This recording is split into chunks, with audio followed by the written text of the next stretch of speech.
Master minds commerce చదవాలనుకునే 10th inter విద్యార్థుల తొలి ఎంపిక. నమస్తే రమగారు. నమస్తే జయ. రమగారు, మనకి వారాహి నవరాత్రులు మొదలవుతున్నాయి. మనము దసరా నవరాత్రులు చూస్తాం, తర్వాత వారాహి నవరాత్రులు. వీటిని ఏ విధంగా జరుపుకుంటాం?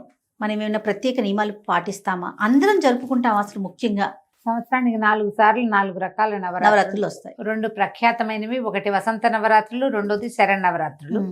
ఈ గుప్తంగా జరుపుకునేవి ఇవి 2. ఏవి? వారాహి నవరాత్రులు, శ్యామల నవరాత్రులు జరుపుతారు. మనం చేసుకోము సాధారణంగా. ఇది కొన్ని ప్రాంతపు ఆచారాలుగానే కనపడుతుంది. మన ప్రాంతంలో ఇంచుమించుగా లేనట్టే. మనం సోషల్ మీడియా యాక్టివ్ అయిన తర్వాత ఒక 2-3 సంవత్సరాలుగా ఈ వారాహిని ఆశ్రయిస్తే చాలా రకాల ప్రయోజనాలు లభిస్తాయని, సమస్యలు తీరుతాయని, విపత్కర పరిస్థితుల్లో ఈమెను ఆశ్రయించిన వాళ్ళ వారాహి అమ్మవారిని ఆశ్రయిస్తే సమస్యలు తీరుతాయని చెప్పి వారాహి నవరాత్రుల్ని ప్రఖ్యాతంగా చేసాం. 2-3 ఏళ్లుగా ఎక్కడ వచ్చాడో అసలు వారాహి అమ్మవారి ప్రతిమని మనం ఇంట్లో పెట్టుకుంటామా రమ్మగారు? పెట్టుకోం కదా. అసలు ఇలా ఉంటారని కూడా చాలా తక్కువ మందికి తెలుసు. అవును. కానీ ఈ మధ్యకాలంలో వింటున్నాం. మొన్న ఫోటో ఫ్రేమ్స్ కోసం నేను షాప్కి వెళ్తే ఎన్ని రకాలుగా కనిపించాయోనండి. అవును. అంటే వారాహి అమ్మవారి ఫోటోని వేరు వేరు కలర్ శారీస్తో, వేరు వేరు భంగిమల్లో, అంటే అంత విరివిగా ఇంట్లో కూడా పెట్టుకోబట్టే కదా అక్కడ కనిపిస్తాం. ట్రెండింగ్ లో ఉన్న జేజీ వారాహి మన వీడియోస్ లాగానే ట్రెండింగ్ లోనే ఉన్నది వారాహి అమ్మవారు. ఆమె ఎప్పుడూ ఉంది కానీ జయ, ప్రఖ్యాతంగా లేదు. ఎందుకంటే ఈమెని ఉగ్రదేవతగానే చెప్పబడుతుంది ఆమె. ఓకే. అమ్మవారి యొక్క పరివార శక్తుల్లో ప్రముఖమైన మంత్రినిగా వారాహి అమ్మవారిని చెప్తారు. ఆదివరాహమూర్తి యొక్క స్త్రీ స్వరూప శక్తి. ఆదివరాహమూర్తిని కూడా మనం సాధారణంగా అర్చనలు, పూజలు మనం ఏమి చెయ్యం. ఏ సందర్భంలోనూ వరాహస్వామి స్వరూపంలో ఉన్న విష్ణు స్వరూపాన్ని ఇంట్లో పెట్టుకోవటం కానీ, పూజ చేయటం కానీ మనకు కనిపించదు. మనకి ప్రఖ్యాతంగా వరాహస్వామి ఉన్న దేవాలయాలు ఏవి? ఒకటేమో తిరుమలలో మొదట వరాహస్వామిని దర్శించాలి.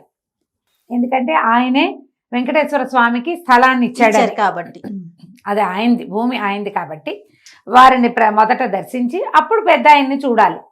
వీరు ఇంకా పెద్దవాడు, విష్ణుమూర్తికి. మనం వెంకటేశ్వరుడి కంటే పెద్దవాడుగా వరాహమూర్తిని మనం సేవించుకుంటాం. అదొకటి. రెండో వరాహ స్వరూపం సింహాద్రి అప్పన్న.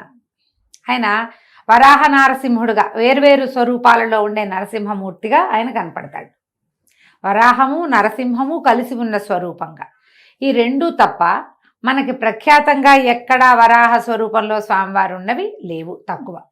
తర్వాత కాలంలో వెలిసే 2-3 చోట్ల ప్రఖ్యాతంగా దేవాలయాలు కనపడతాయి. ఒకటి మనకి విజయవాడలో ఉన్నటువంటి విజయకీలాద్రి కొండ మీద ఉన్న దేవాలయాల్లో భూవరాహ స్వామికి ఒక ఆలయం ఉన్నది. కర్ణాటకలో ఉన్నటువంటి కళ్ళహల్లి అనే ప్రాంతంలో భూవరాహ స్వామిది ప్రఖ్యాతమైన, ఆ ప్రాంతంలో బాగా వెళ్తారు. దేవాలయాలు ఉన్నాయి. కానీ మనకి రోజువారీ ఆరాధనలో వరాహస్వామిని ఆరాధించే విధానం మనకి లేదు. ఇప్పుడు వరాహస్వామి యొక్క స్త్రీ స్వరూప శక్తి అయినటువంటి వారాహి దేవత కూడా, వారాహి కూడా ప్రఖ్యాతమైన కొన్ని స్వరూపాలు ఉన్నాయి. ఇవేంటంటే మంత్రాధిష్టాన దేవతగా ఉంటుంది. మంత్రాలతోటి ఆమెను ఆవాహన చేసేదే కనపడుతుంది. కానీ సాధారణంగా సంసారులందరూ మనలాగా ఇళ్లలో ఉండేవాళ్ళు పూజలు చేసుకునేటట్టుగా కనిపించదు. సంవత్సరం అంతా ఆమెను ముట్టుకోం మనం. ఇప్పుడు ఈ అమ్మవారిని ఈ ప్రఖ్యాతంగా ఈ 10 రోజులు మాత్రమే సేవించడం, నవరాత్రులు 9 రాత్రులు సేవించడం మనకి kaniపిస్తుంది. ఈ అమ్మవారిలో కూడా వారాహిలో కిరాత వారాహి అని అలా ప్రత్యేక స్వరూపాలు ఉన్నాయి. మంత్రాధిష్టాన దేవత ఈవిడ. ప్రఖ్యాతంగా కొన్ని చోట్ల ఏంటంటే పీఠాలలో, మఠాలలో మంత్రం బాగా పునశ్చరణ చేసే చోట, యజ్ఞం, యాగం, హోమాలు అవి జరిగే చోట విరివిగా ప్రజలు వచ్చి అమ్మని సేవించి ప్రసాద స్వీకారం చేసే చోట గనక ఇది చేస్తే ఆ అమ్మవారి యొక్క ఉగ్రశక్తి, ఉగ్రత్వము అవి శాంతింపబడతాయని ఇలా వ్యవహారంగా చెప్తారు. అయితే ఇటీవల మనం వారాహి అమ్మవారికి కూడా అక్కడక్కడ దేవాలయాలు చూస్తున్నాం. మనకి కాంచీపురంలో ప్రఖ్యాతంగా లోపల అమ్మవారి కామాక్షి ఉంటే బయట వారాహి స్వరూపం కనపడుతుంది. అంతరాలయం దగ్గరే మనకి ఉన్నది. కానీ మనకి ఇప్పుడు దేవాలయాలే ఇప్పుడు మనకు కనిపిస్తున్నాయి. తిరుమలలో కూడా, తిరుపతిలో కూడా నేను వెళ్ళొచ్చాను, చెప్పాయి కదా. ఈ 2-3 చోట్ల అది పీఠానికి అనుబంధంగా ఉన్న దేవస్థానంగానే కనిపిస్తుంది. ఎలాగైనా ఎక్కడైనా కనపడితే నమస్కరించుకోవటానికి ఏ ఆటంకము లేదు. అంతే కదండి, నమస్కారం చేసుకోవచ్చు. ఒకవేళ ఏ దేవాలయానికైనా వెళ్ళినప్పుడు అక్కడ అర్చనాధికారులు జరుగుతుంటే అర్చనలో పాల్గొనొచ్చు, ఏమీ భయం లేదు, తప్పు లేదు, చెయ్యొచ్చు. అయితే ఈ ప్రఖ్యాతమైన ఈ 9 రోజులు చేసేటప్పుడు మనం కొంచెం చిన్న మెలకువతోటి వ్యవహరిస్తే సరిపోతుంది, చేసుకోవచ్చు. ఇప్పుడు ఇది ఉగ్రదేవతారాధనగా దీన్ని ఏం తీసేయాల్సిన పని లేదు, చేసుకోవచ్చు. ఈ చేయటం ఏమిటి, మనం ఎట్లాగో ప్రాణ ప్రతిష్ఠ చేసి విగ్రహాలు పెట్టి అంత గందరగోళంగా హైరాన్ పడద్దు. ఓకే, యాజ్ సింపుల్ యాజ్ చేసుకోవచ్చు, ఎంత సింపుల్గా అయినా. ఈ 9 రోజుల పాటు ఎక్కడి నుంచి మొదలైంది, ఇది ఆషాఢ శుద్ధ పాడ్యం నుంచి నవమి వరకు పూజ. పొద్దునైనా చేసుకోవచ్చు, రాత్రైనా చేసుకోవచ్చు. కాకపోతే ఈ వారాహి యొక్క శక్తి రాత్రి వేళల్లో ఎక్కువ ఉంటుందని, పగలు అమ్మవారు నిద్రిస్తుందని చెప్తారు. మేము తిరుపతిలో వెళ్ళినటువంటి అమ్మవారి దేవాలయంగా లేదది, అదొక పెద్ద మండపం లాగా ఉండి క్లోజ్ చేసి పెట్టారు. మేము అక్కడ లోపలికి వెళ్ళాక చూస్తూ మాట్లాడాం 2 వాక్యాలు. అక్కడ కూర్చున్న ఒక స్వామీజీ ఒక ఆయన జపం చేసుకున్నారు. అమ్మ మాట్లాడిపోకండి, అమ్మవారు పగలు నిద్రిస్తుంది, రాత్రిపూట అమ్మ మెలకువగా ఉంటుంది అని చెప్పారు.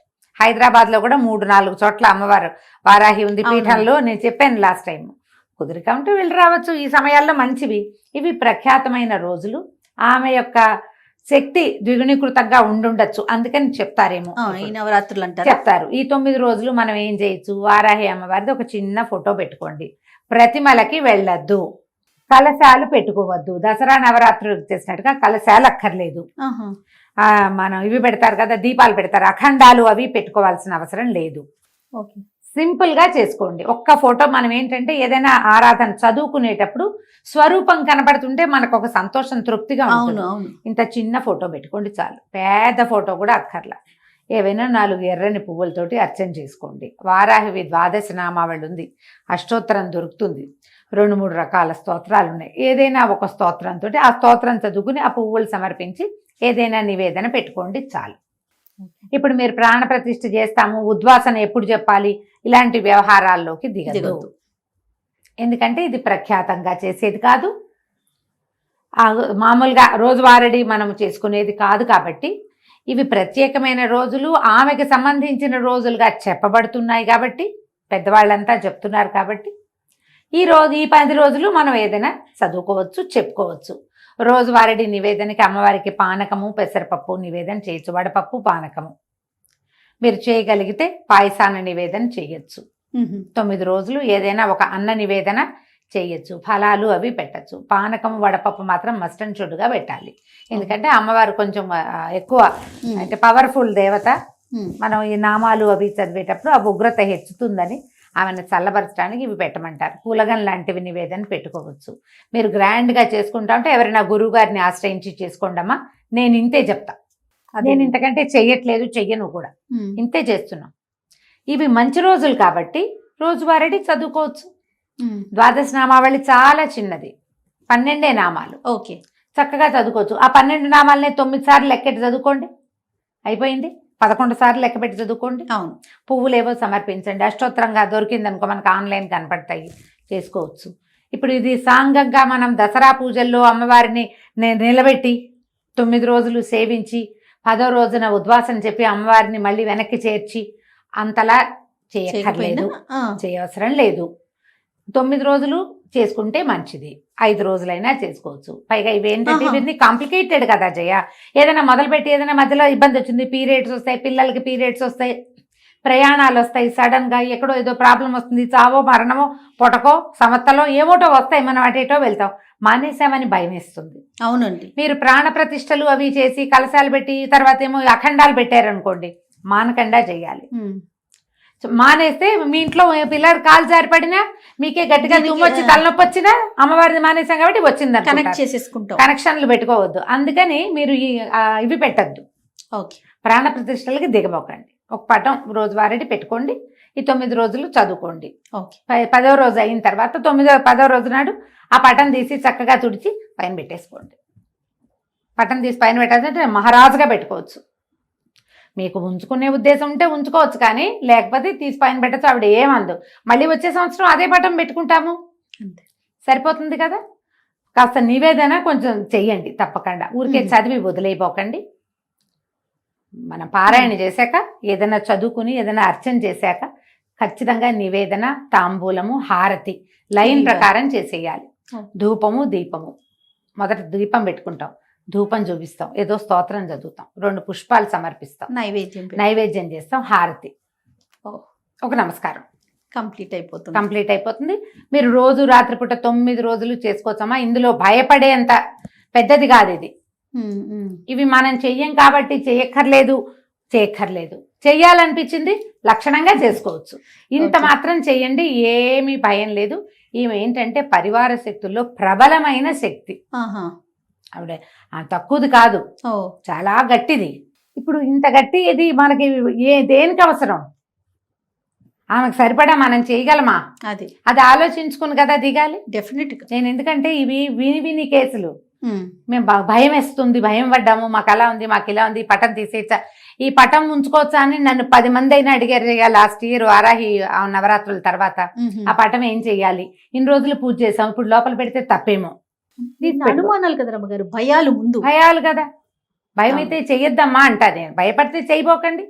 మామూలు మనం ఏ రోజు వారడి ఏం చేసుకుంటామో అది చేసేసుకోండి, సరిపోతుంది. నేనైతే దాదాపుగా ఒక 4-5 సంవత్సరాలుగా ఈ వారాహి నవరాత్రులు ఎప్పుడైతే తెలిసిందో, 5-6 సంవత్సరాల క్రితమే తెలిసింది జయ నాకు. ఈ ద్వాదశ నామావళి చాలా సులువు. ఓకే. 12 నామాలే కదా, వీటిని 9 టైమ్స్ చేయటం ఒక లెక్కగా అలవాటు చేసుకున్నా నేను. నేను ఇంతే చేస్తున్నా అంతే. ఒకవేళ మధ్యలో ఏదో ఇబ్బంది వచ్చింది, ఒక నమస్కారం చేసుకోవటమే అంతే.